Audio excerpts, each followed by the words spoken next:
And welcome to Catholics Coast to Coast, another chance where I, Ace McKay, get to dive into what's happening and what's really to be heard at Podcast Central when you go to EWTN.com/podcast, or as you find some of your favorites, you can always subscribe and put them wherever you already stream. That way you don't miss future episodes. As we dive in, though, we always love to get into more of our Easter reflections as we continue with this week's Word on the Word. Hi, I'm Veronica. And I'm Melissa. Welcome to the Word on the Word. Today, we're going to look at Sunday's Gospel from John chapter 13. Jesus gives us a new commandment at a pinnacle moment in his life. He's just announced that he will be betrayed by one of the 12. Let's break it down.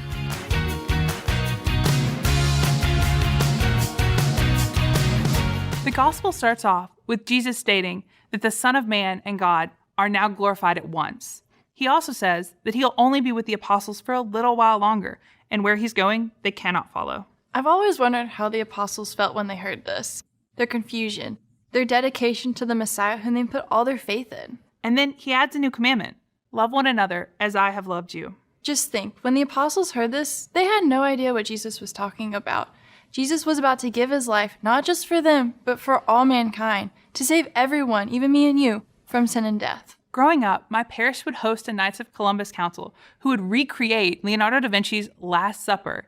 And it was so cool. They posed just like each person in the painting. Then, one by one, the actor would break from their pose to tell the personal story of the apostle they were portraying, based on scriptural accounts. You know, as a kid, I thought it was such a long event because they told each story. But growing older, I really learned to appreciate each perspective. This week, we challenge you to think about how the apostles felt when they heard this new commandment to love one another as I have loved you, especially the next day after almost all of Jesus' followers abandoned him at the cross. And catch us next week here on EWTN. Bye. Toodles. More on this weekend's readings from the Mass as you look into ones you might have missed. Easy to do. Just click on Word on the Word when you go to Podcast Central at EWTN.com/podcast, or subscribe to Word on the Word wherever you stream now. I am Ace McKay. As we continue with Catholics Coast to Coast, let's just cozy up to just a guy in the pew, because whether it's past mistakes, broken relationships, or personal struggles, shame can leave all of us feeling unworthy, isolated, and stuck. But there's hope by turning to humility and running towards Jesus, much like Peter. As we join John and Vector in the pew this week, we're going to find out how to unpack the difference between guilt and shame with this week's Just a Guy in the Pew on Catholics Coast to Coast. Well, welcome back to the pew, everybody. I'm your host, John Edwards, and here across the table from me, as always, is my co-host and cohort, Victor Adams. John, I want to thank you for my paid sabbatical. I really appreciated the rest and recovery of really just kind of being able to read books and just kind of just focus on myself. Victor, as we said, this is really the first episode we've been able to do together since Easter began, since we got through Holy Week. And I was just kind of going through things and looking at where things are. And something that's come up a lot in my last couple trips when I've been speaking or at these leadership summits, on breaks, a lot of times guys will come up and they sort of pull me aside and say, hey, can I talk to you for a minute? Yeah. And a lot of times they have a tear in their eye, and I know it's going to be something they're dealing with that they're struggling with, whether it's, hey, I'm having trouble in my marriage, or I'm struggling with pornography, or I'm isolated and alone. There's a lot of very common things, but a lot of what I hear too from men, and a lot of what I've experienced in my own life, and I know you have in yours too, is a lot about shame. Mm-hmm. Guys have done things they're not proud of. They've made mistakes. They've experienced failures in their life, or something's been done to them. They've been wounded either by themselves or someone else. And so they experience a lot of shame, right? And shame is a very hard and difficult thing. And it's something that we all have in common. I don't know anybody I've ever met that hasn't experienced shame in some way. And so like some people will say, well, is that guilt or is it shame? There's a difference in the two. I mean, guilt is obviously a remorse of something, feeling bad for something and feeling uneasy about something you've done.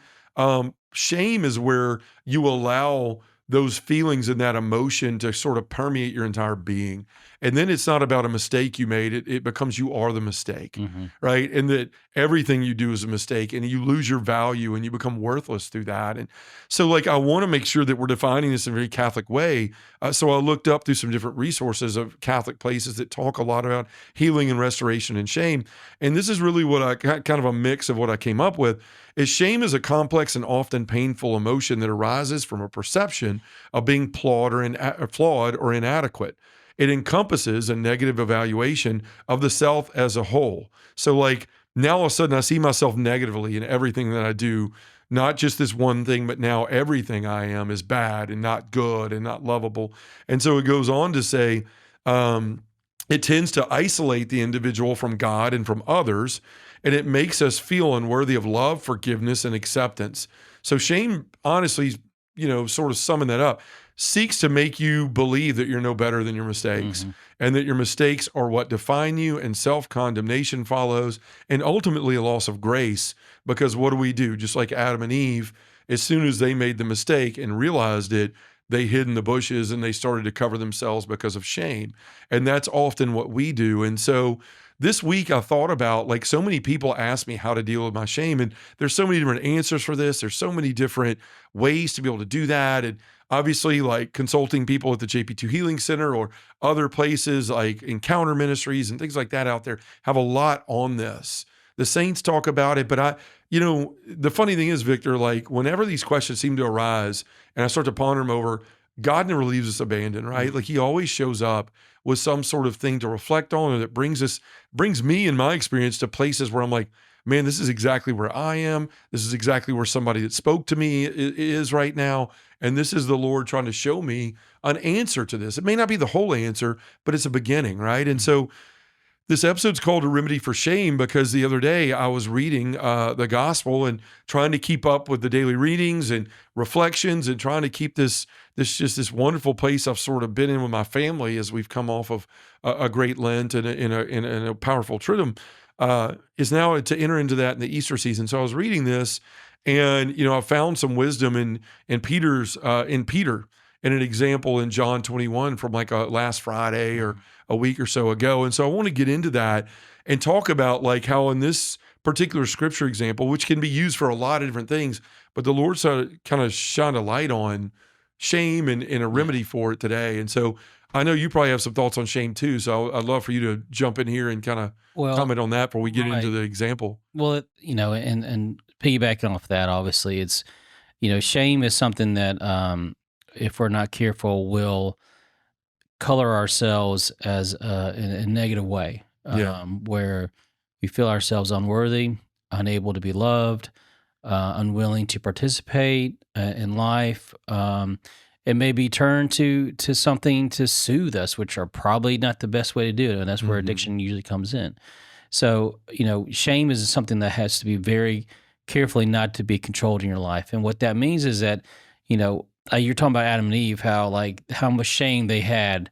They were forced to leave paradise, and they had to live in a life where they had to provide for everything themselves rather than God providing for them.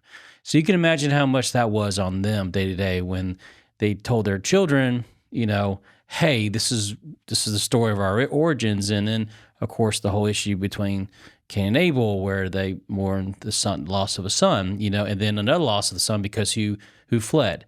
So you can imagine like that instance caused so much like fear, shame, abandonment issues, all these things that we all experience as humans in one form or the other, depending on the heightened of what that level is. Yeah. But we have to be very careful to know that when shame hits a certain point where we're self-destructive, we have to realize that we are loved. Yeah. God created us for a purpose and reason. He doesn't make mistakes. And that's when I think God really is more present. Not to say he's never present in our life, but he's more present when we're in an abject depravity or poverty of our self-worth. Yeah. Where we have no idea what to do. We have no concept of who we are. We have no idea what the truth is in our life because we listen to everybody else. Yeah, and label us. So, this is kind of like leads into like the whole biblical story of faith, of believers, of like saying, "I love you." God saying, "I love you."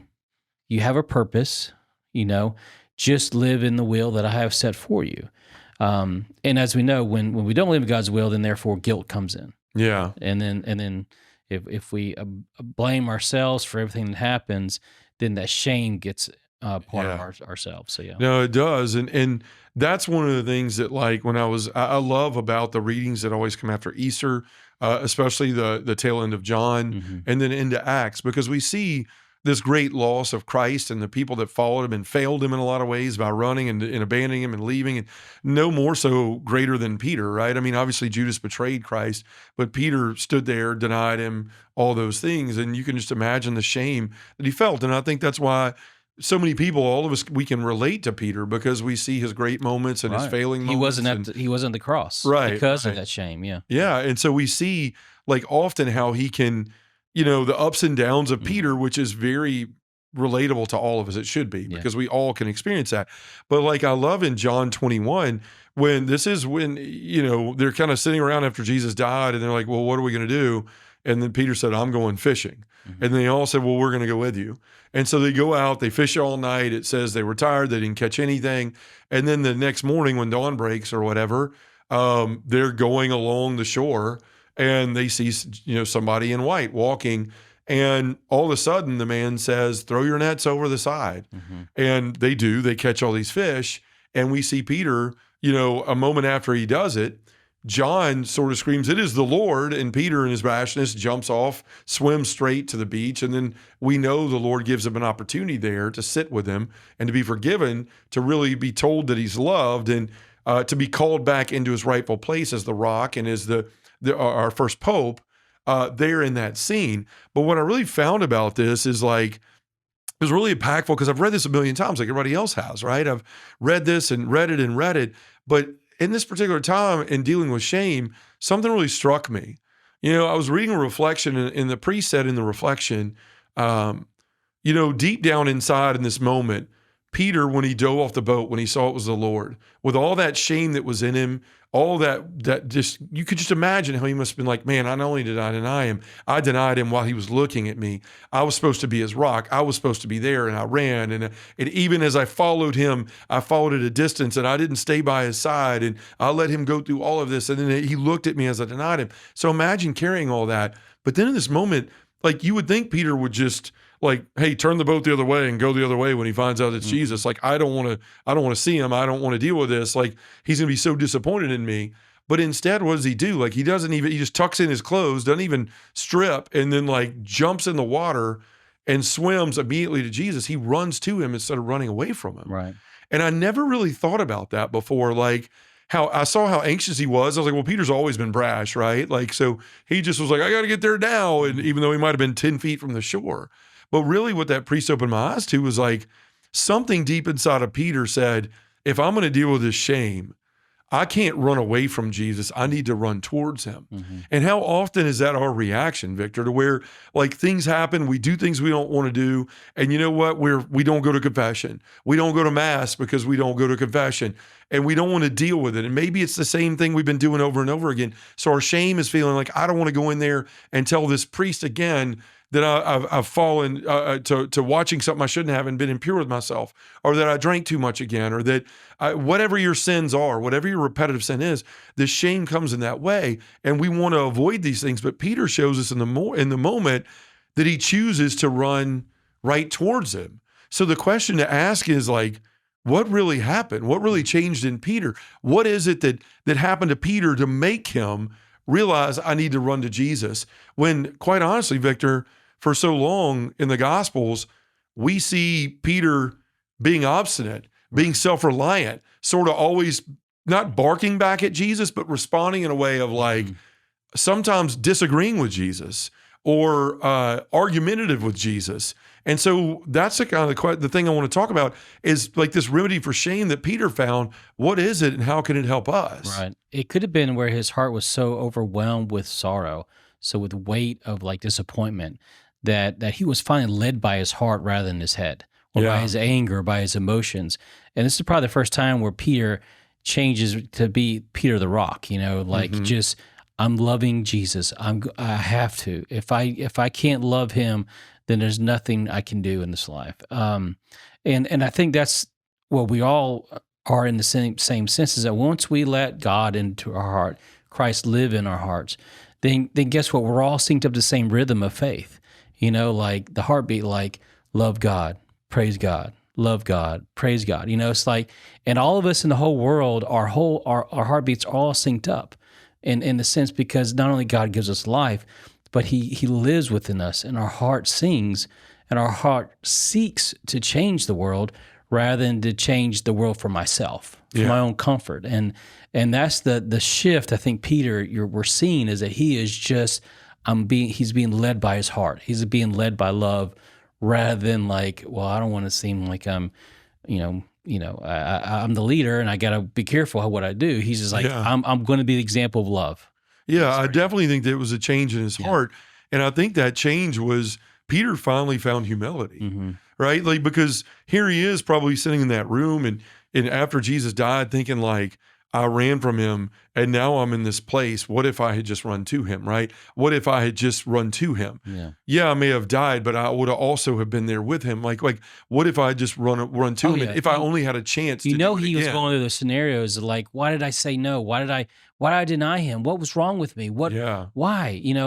I love this man. I followed this man for 3 years. Yeah. You're right. I mean, it's like, I'm sure he was going over and over to exhaustion. Like, what happened? Why did I say Yeah, and I that? bet he was sitting there waiting, like, if I just had another chance, if I just had another chance, I would run to Jesus. I wouldn't do what I've done. I would give him everything, because look what trying to go it on my own has done for me. Look at what choosing myself has done for me, right? And we talked last week in the episode I put out about the battle of two loves, self-giving love versus love of God. And so Peter's sort of in the same spot of like, I cared more about myself than I did him in the moment, and I denied him. Self-preservation, self-reliance, all those things. So now you look at this, and Peter's found humility, and the only way that I think that he found humility was going through everything that he had to go through, right? And Jesus sort of alludes to this earlier in the Gospels in Luke 22, verses 31 through 32. So he tells Simon, Peter, Simon at the time, he says, Simon, Simon, behold, Satan demanded to have you, that he might sift you like wheat. But I have prayed for you, that your faith may not fail. And when you have turned again, strengthen your brothers. So it's almost like Jesus is saying, look, here's what's happened. The devil's demanded to have you. You're going to fall and you're going to fail, right? Because you're going to do what men do. You're going to choose yourself over me, right? But when you have gotten back up again, strengthen your brothers. Now we're seeing the point of Peter getting back up. What does it mean to get back up? It means that I need to humble myself and surrender and go to the Lord. That's what getting back up means. That's what it means when you go to confession, you receive the Lord's mercy, and you get back into grace again, in a state of grace with the Lord. That is getting back up, but it takes humility for us to get to that point. And I think Peter found this, because if you look at it, what is humility? It's coming to understand that I'm nothing without God, that I can't fix myself, that I need Jesus. It's the awareness that I'm totally dependent on him.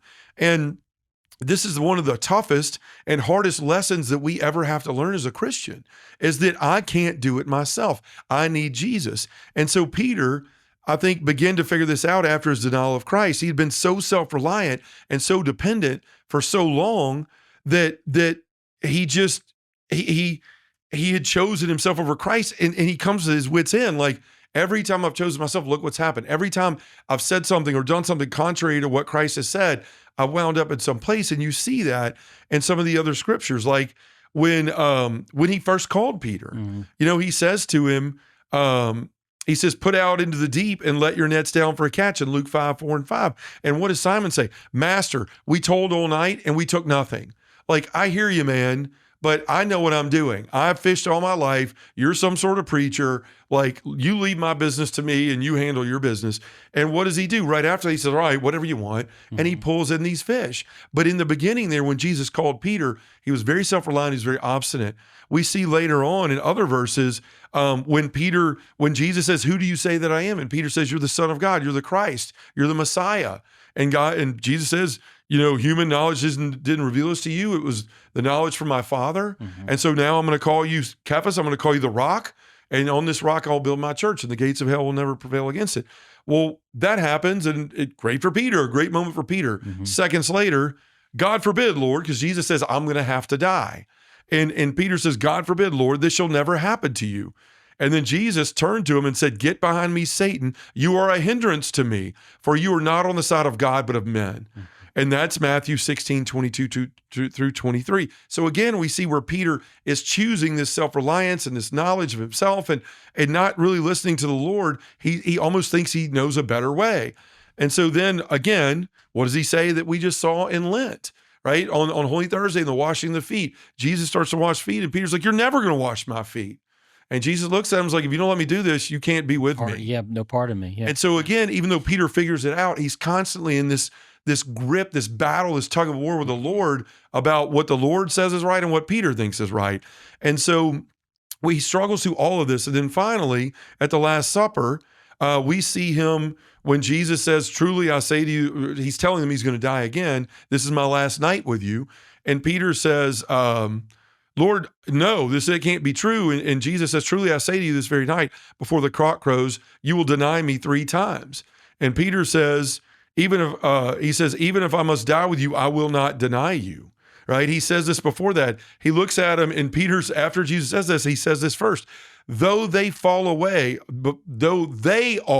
fall away because of you, I will never fall away. And that's when Jesus says, hey, look, I'm going to tell you the truth. You're going to deny me before the rooster crows 3 times. And even then, Peter says, even if I must die with you, I will not deny you.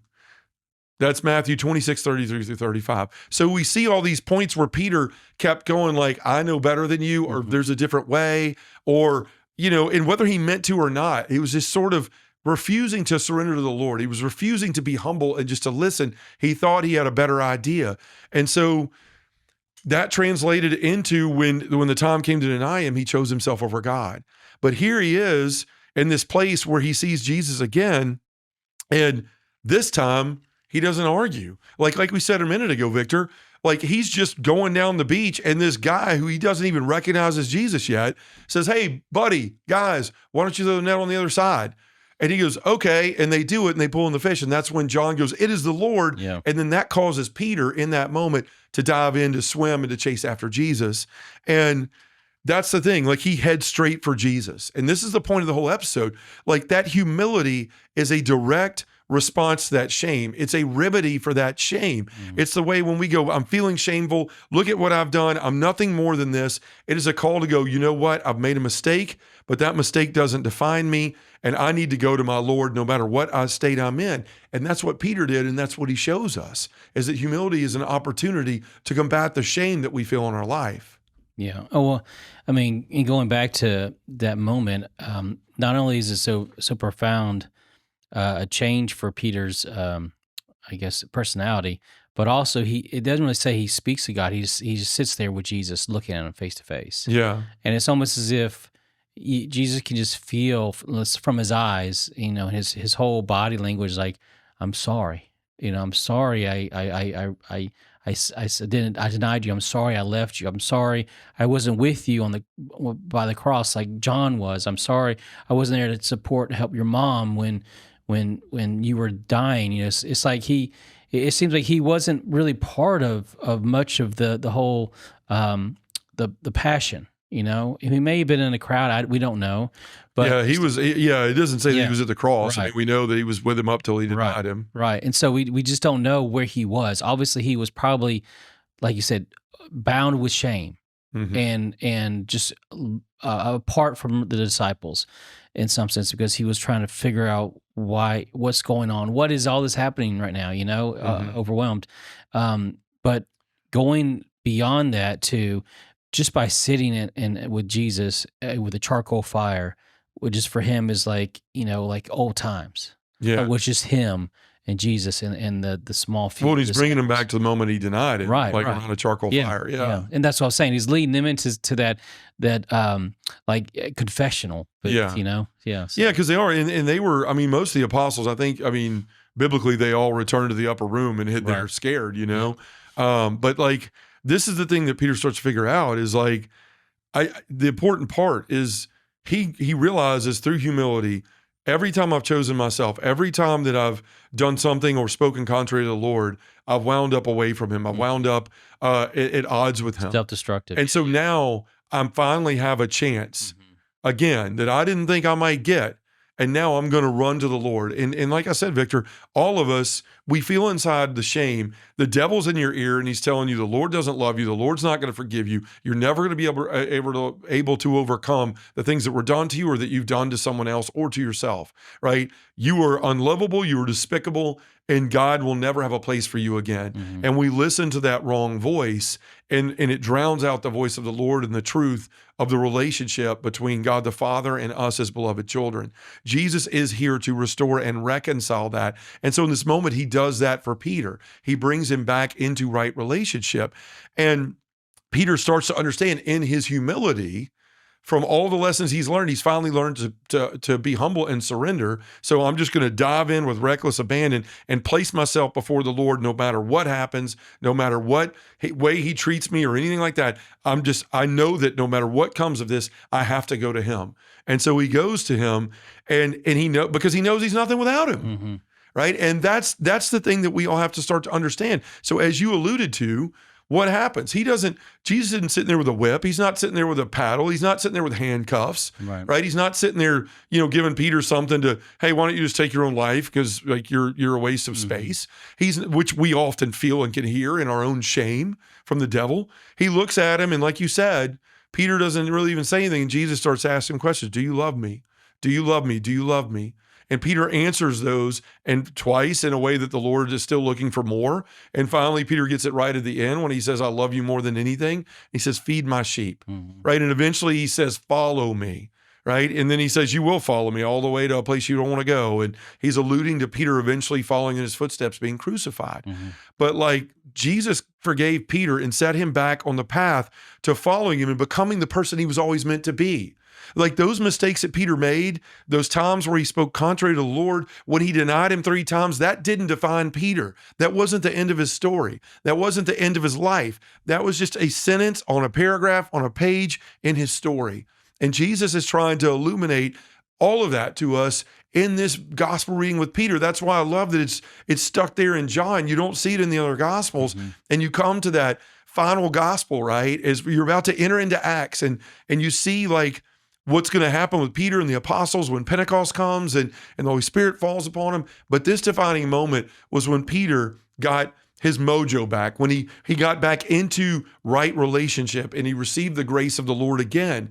And I believe it's placed there for us because we can also look at our own mistakes and we can always think, this is my story. I'll never be more than this. This is just what it's always going to be. I'm never going to find joy. I'm never going to find peace. I'm never going to be lovable. I'm never going to be able to be forgiven. And it's all a lie.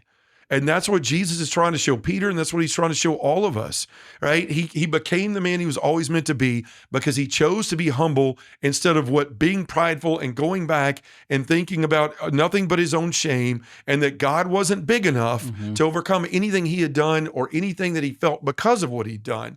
In his pride he was led to, it was actually into despair, shame and despair, which was a sin against humility. But Peter finds that humility and he goes back to Jesus and he's put back in the right place. And this is the beauty of it. Shame is a terrible thing to feel, but shame can also be an invitation to accept Christ's love and mercy. And the only requirement was that Peter learned humility. That's the only requirement for us to transform the shame, is to take it in humility to the Lord, let him tell us how much he loves us, how much he forgives us, and let him look at us as he says, begin again. Get up off the mat and let me take you back to the right relationship with the Father and put you back on the course of what I made you to do. So that's our requirement as well, right? Humility is the only requirement to get out of your shame, right? Yes, there's healing. Yes, there's work that needs to be going into your wounds. You need to look at that and spend time there, but it never starts until you're humble enough to look past your shame and say, you know what? It's not about me. It's about the Lord and what he wants for me and what he can do for me.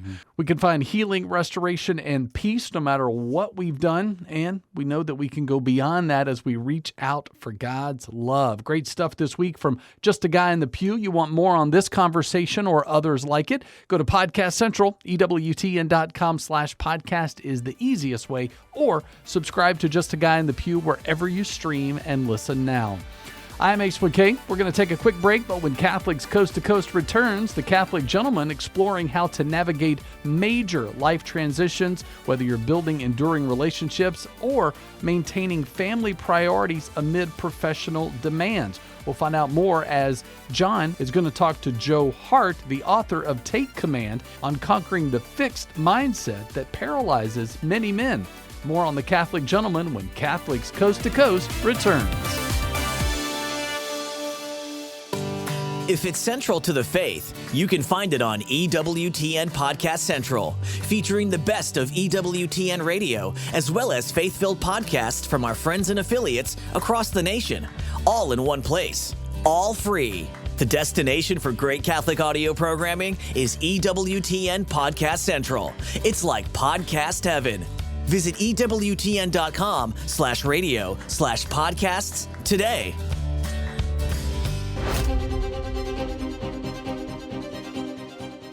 Hey everyone, so excited to be here with Joe Hart. We are here at the FIO booth inside of the Young Catholic Professionals National Summit. Joe, it's an honor to have you here. I'm so grateful that you joined me in this conversation. Now, you are coming up on almost 10 years, if I looked at your LinkedIn correctly, being president and CEO of the Dale Carnegie organization, which is huge. But this is an international organization. It's been around for over 100 years.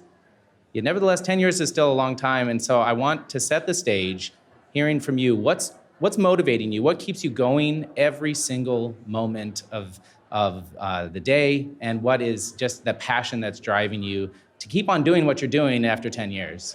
Well, first of all, John, thank you for having me on your show. I'm glad to be with you and honored to be with you.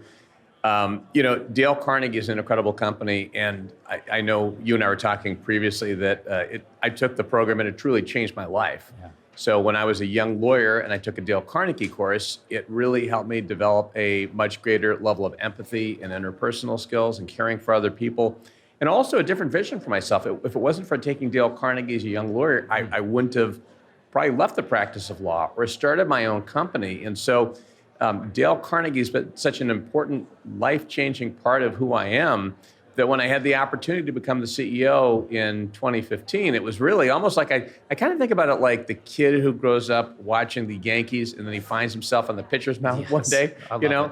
And but for me, it's a passion, it's a mission. I know the impact that our programs have on people around the world. I've traveled all over the world and I've seen it. People will come to me and they'll say, I took a Dale Carnegie course 20 years ago, 30 years ago, it changed my life. So, part of what drives me and fuels me is the reality that we all have potential. We've all got abilities and things that we can do that sometimes we don't even realize.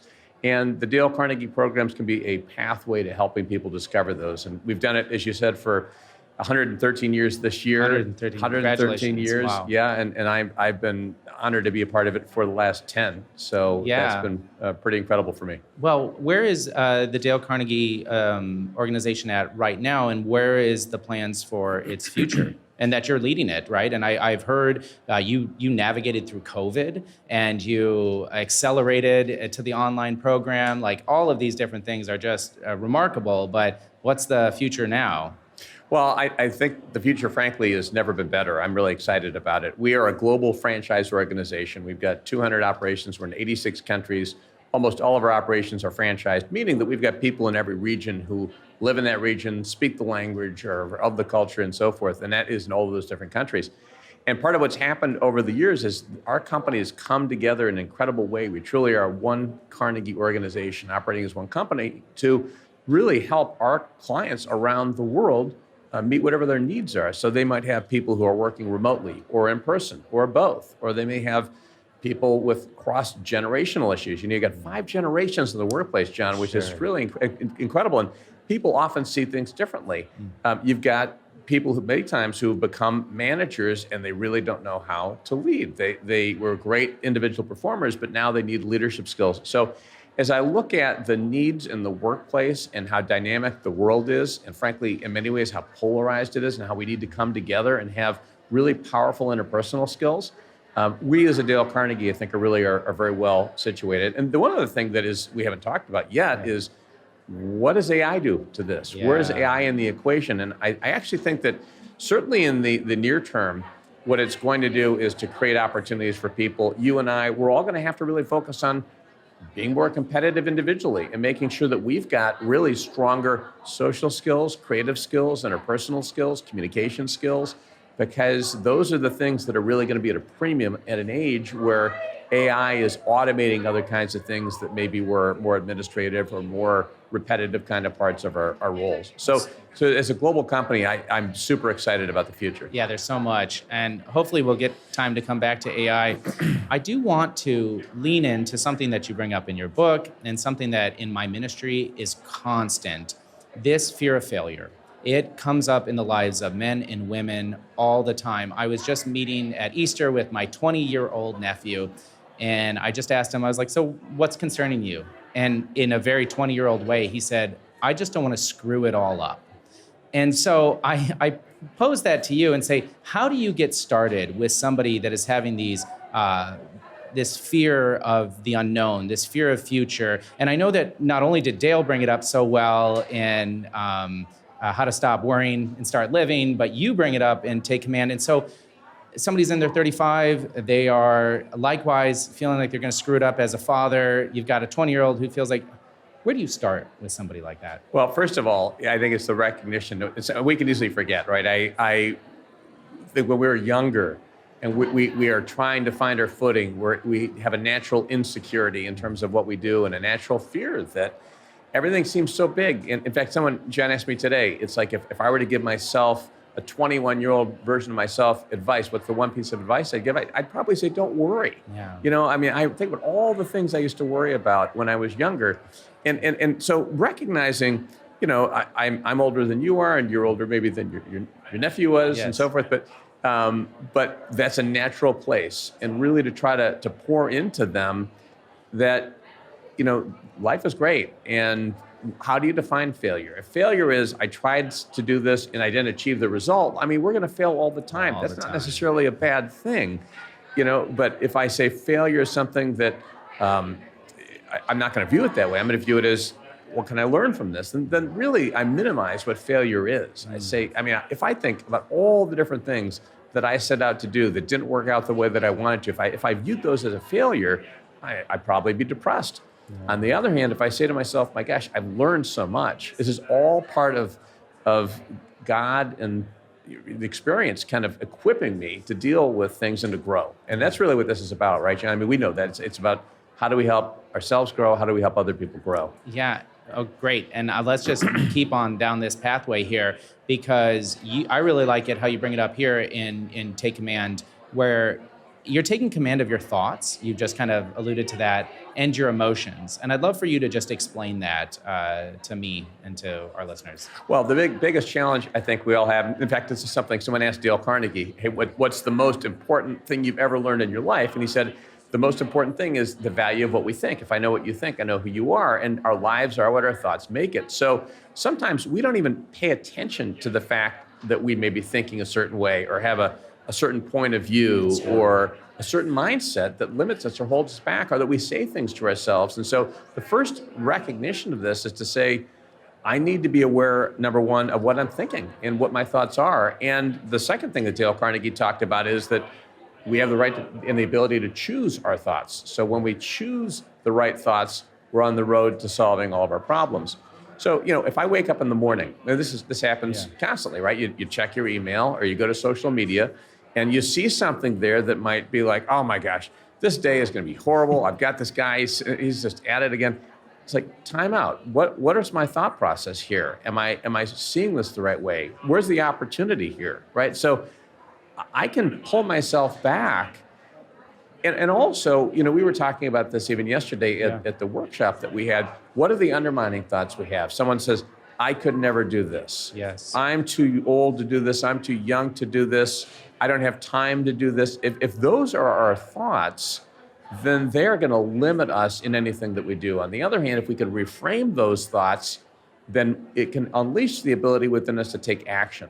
And that's ultimately what I think, if we want to be successful, action is a core part of that. How do we move past knowledge, like we just are talking about, and into actual practical uses? So, and I've experienced it myself, so be the first person to jump in and put myself into this camp here, where I know I have these negative, limiting, fixed thoughts, right?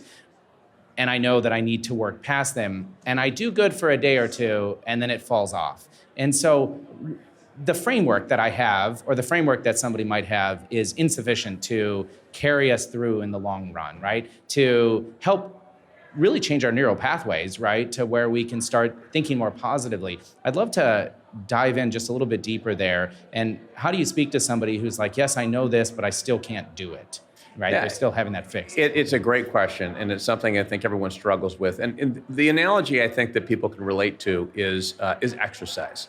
If I said to myself, I want to be fit, say, I like to run marathons. Yeah. If I said I want to run a marathon, but I'm not willing to do the training. I mean, there's daily training, there's weekly training, there's monthly training. If I'm going to find myself at the starting line of this race, I've got to prepare. But there's a certain discipline in that. And it's the same way with our thoughts. If I am aware of my thoughts and I create a time to focus on changing an underlying thought, I do it once or twice, but I don't come back to it, why would I expect that that's going to change? These are habits, habitual ways of thinking. We're trying to create mindsets that become habitual to help us as opposed to habitual to hurt us. So one question I would ask to someone is, do you have a routine? What is your routine?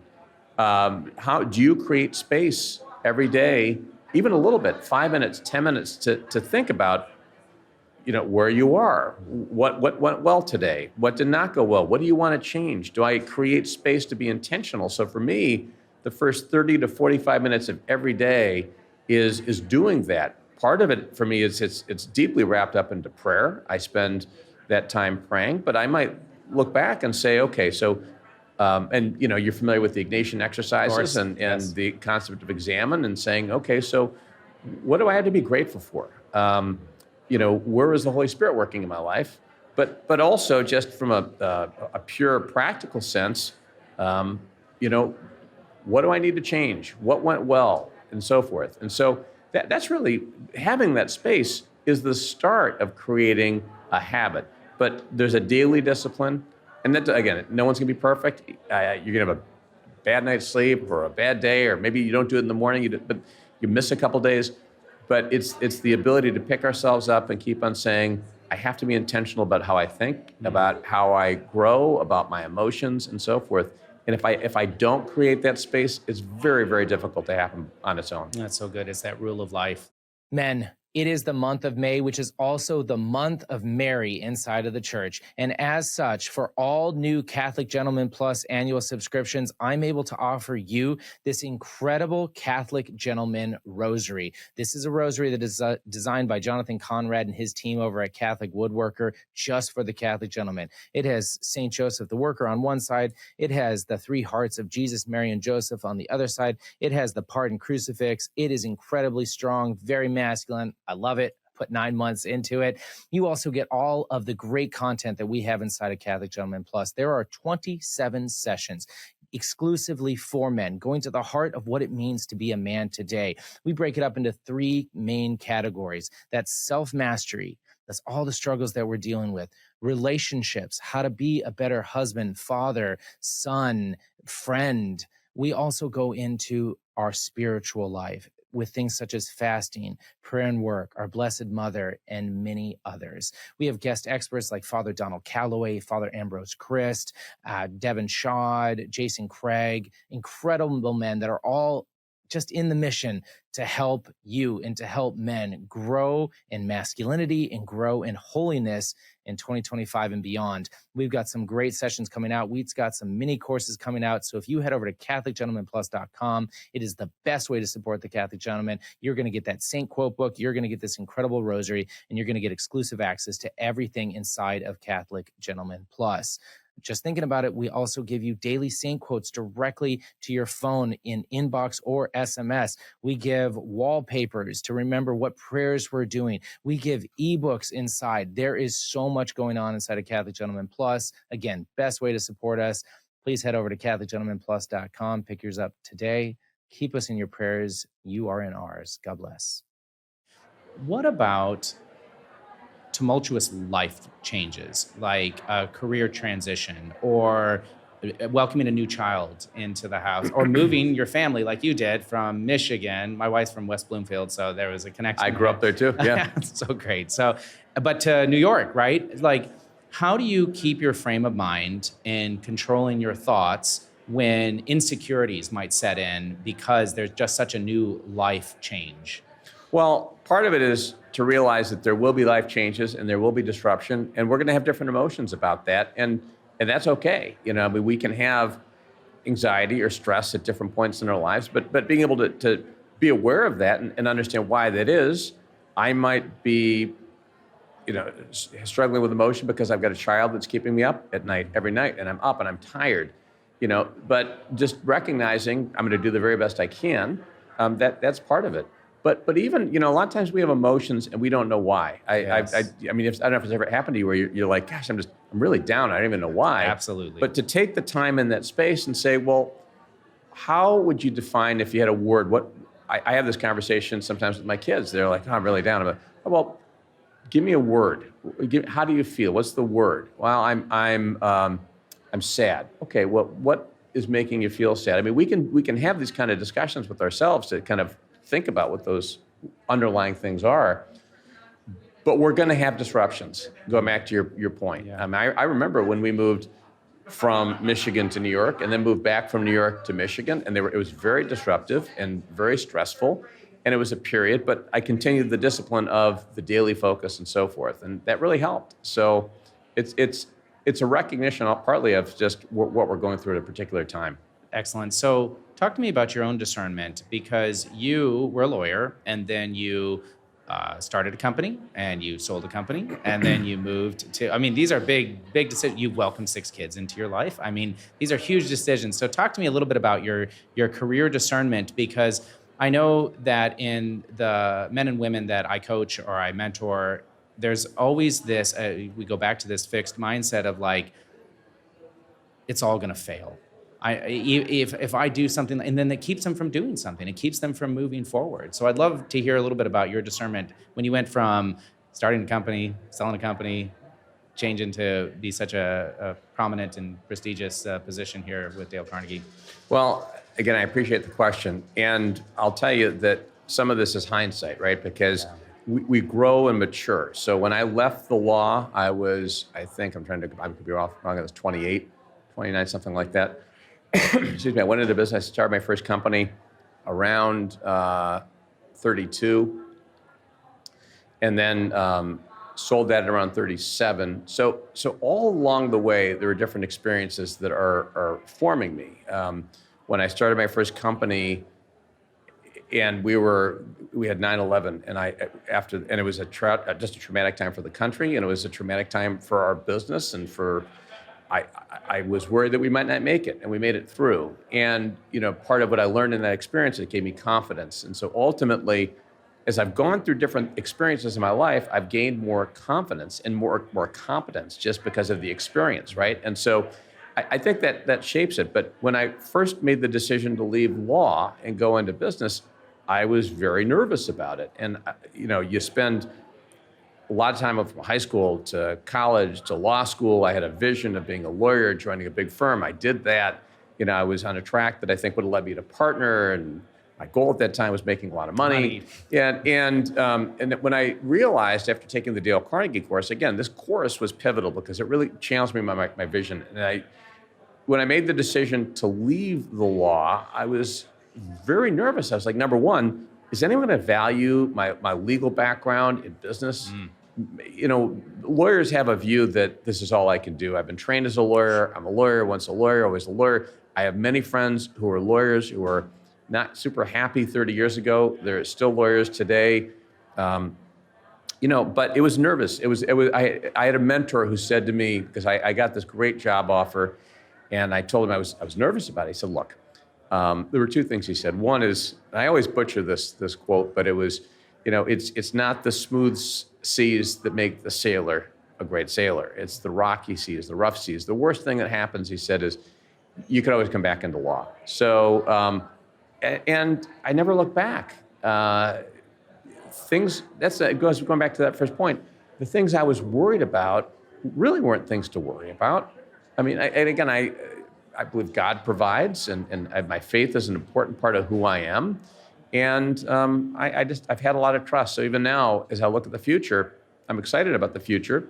I don't know, none of us know day to day, hour to hour but I have trust. Yeah. And I think that's true when we're at a point of career transition, particularly if we've discerned it. Yes. Talk to our spouse or significant others about it and family about it, prayed on it.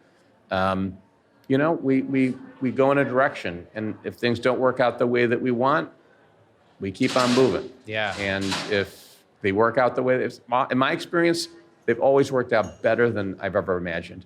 I never imagined that I'd be leading Dale Carnegie. This is such a spectacular company, and I really believe it's a gift and an honor and a responsibility that I take so seriously every single day. Yeah. And but I couldn't have asked for that for myself. And so that's part of where I just think, sometimes you take that first step, and it leads to incredible places. Amen. My life echoes that. I used to be a professional trumpet player, and then I turned out to be a vice president of marketing. Now I'm a chief marketing officer running a men's ministry. I mean, it's just all God's abundance, right, that shares with it.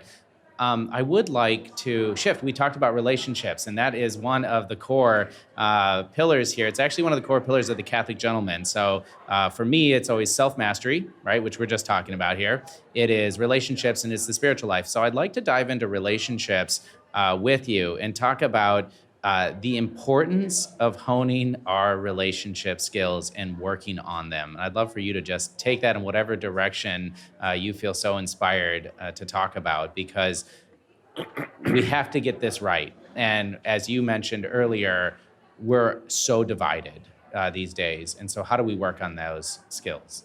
Well, the first thing I think it is to recognize is how important relationships are in our lives. A lot of times, I think we can think to ourselves that they're not that important and so forth, but the reality is that we're in connection with other people. We live in connection, whether it's in our family or our community or in our work.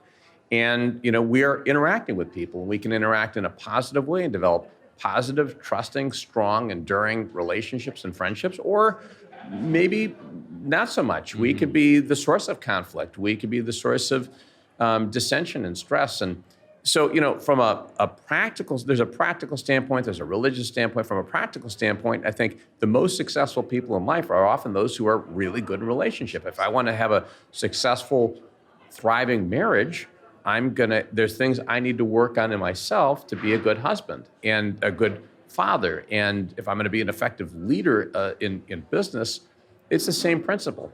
So on the other hand, we've got people many times who get to a certain level of their career and they can't advance because they're just not adept at dealing with people. And maybe sometimes they lack the interpersonal skills. We see this in Dale Carnegie all the time, where they're an IT person, they're an engineer, they're an accountant, whatever they are, and I'm not trying to stereotype any particular industries, but those are the ones where people often come to me and say, hey, generally speaking, how do and their careers open up once they learn the skills. And this is the good thing, John. I think all of us could learn the skills of building strong relationships. The Dale Carnegie principles, and going to Dale Carnegie, no one knew how to create thriving relationships like Dale Carnegie. No. That's why How to Win Friends and Influence People has been a best-selling book for 89 consecutive years, one of the best-selling books ever written. Yeah.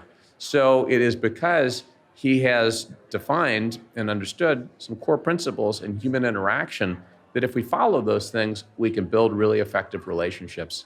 Yeah, having read How to Win Friends and Influence People a couple times, just on its face value, it might seem manipulative, because that's how it could be phrased as the intent. But really, it's not that at all. When you go into it, it's all about learn to be a good listener, like basically be a better human. And this is going to build relationships. And so I'd love for you to talk about things like trust or, listening and some of these skills, and how individuals that might not come by them naturally, maybe they didn't have parental figures that help them or siblings that help them. Where would you start with an individual like that? Well, let me just back up to something you said, because I know that sometimes people will talk about manipulation. And I recently had Guy Fieri on my podcast. Great. And he talks about his life before he read Dale Carnegie, How to Win Friends, and afterwards. And he said, it's not about manipulation, it's about consideration. Dale Carnegie made this point himself, that when people are false, when they are trying to put on a front and so people see through that. And what his principles are all about is authentic, sincere, relationship with other people. It's about he says it's about a new and a different way of life.